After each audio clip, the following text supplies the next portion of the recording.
In this lesson, you will learn what is meant by performance standards, how performance standards are derived, and the purpose they serve.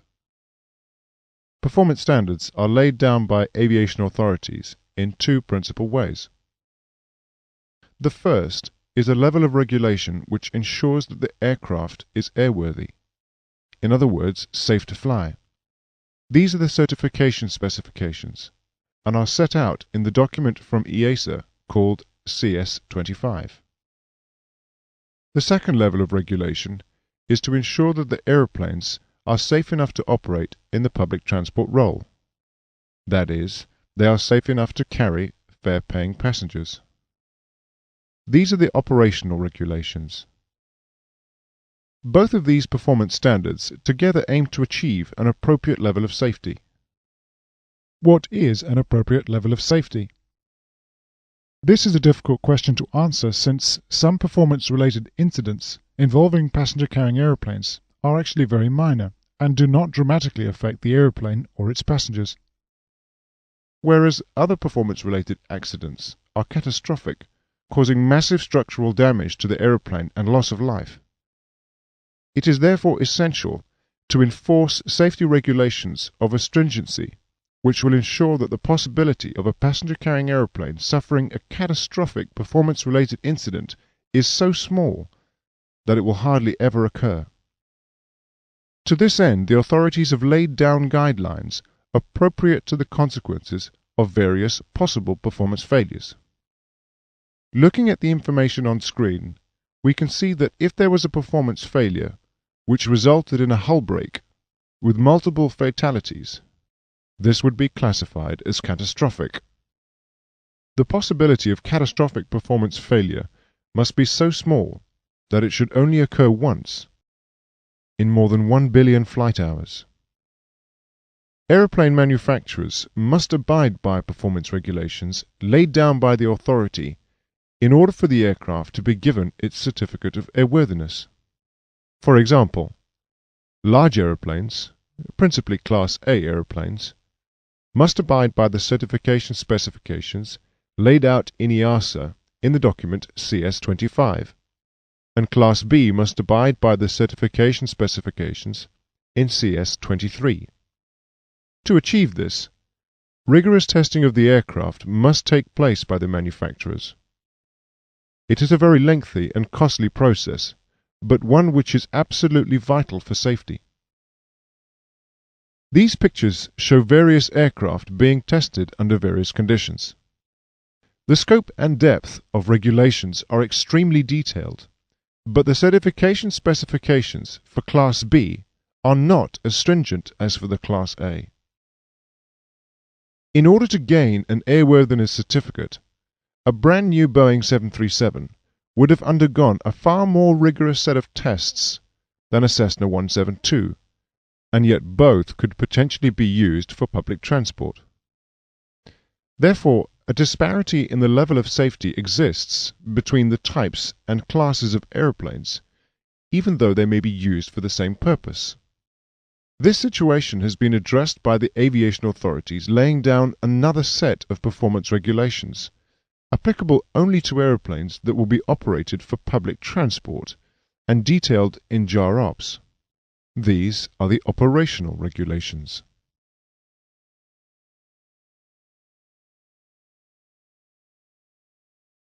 JAR Ops Part 1 prescribes requirements applicable to the operation of any civil aeroplane for the purposes of commercial air transport.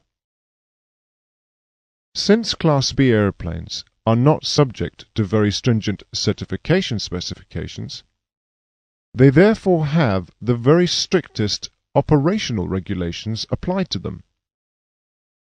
This was briefly mentioned in the previous lesson when we stated that single-engine aeroplanes are not allowed to operate as public transport at night or in IMC. Class A aeroplanes, on the other hand, are subject to very stringent certification specifications and will, therefore, have the least stringent operational regulations applied to them. They are allowed to operate even in the poorest conditions. To summarize, CS25 and CS23 are the certification specifications for Class A and Class B aeroplanes respectively. However, if these aeroplanes are to be operated for public transport, then they must also abide by JAR Ops Part 1 as well, which constitutes the operational regulations.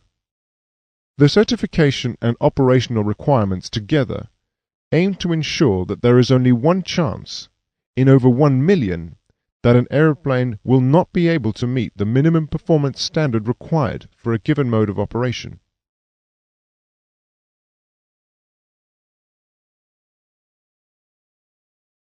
Throughout this course, and in all performance regulations, you will come across a variety of different expressions of performance that need to be understood and explained. Going through these will also help to clarify some of the ideas we have already covered.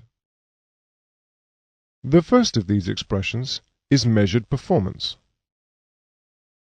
Earlier on in the lesson, we mentioned the rigorous testing that aeroplanes go through before they are issued with an airworthiness certificate. A large part of these tests involve discovering the aeroplane's performance capabilities. These include finding out its average takeoff distance, landing distance, climb gradient, range, and so on, under a variety of different weights and environmental conditions, with a brand new aeroplane flown by a highly skilled test pilot. These particular performance figures gained by the manufacturer under strict test conditions are described as measured performance. However, measured performance values are an unrealistic representation of what may be achieved under airline operating conditions. This fact makes measured performance values somewhat meaningless to the airlines. Airlines do not always have brand new aeroplanes, and their flight crews are not all test pilots. Therefore, it seems obvious that another set of performance values are needed to more accurately account for this variation. To more accurately reflect reality, the measured performance values need to be reduced by a factor which reflects the condition of a representative operating fleet of airplanes flown by line pilots. When this factor is applied, we get what is known as gross or demonstrated performance. Gross or demonstrated performance is defined as the average performance that a fleet of satisfactorily maintained airplanes flown by an average pilot can be expected to achieve.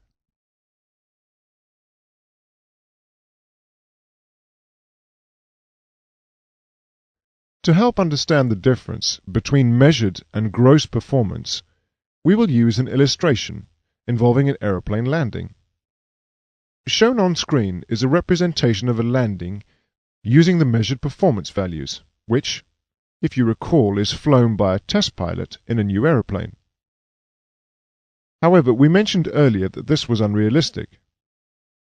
So if we now carry out a landing using gross performance figures, based on an average pilot with an average aeroplane, you can see that the landing is not as good. This time, the landing has used up more runway.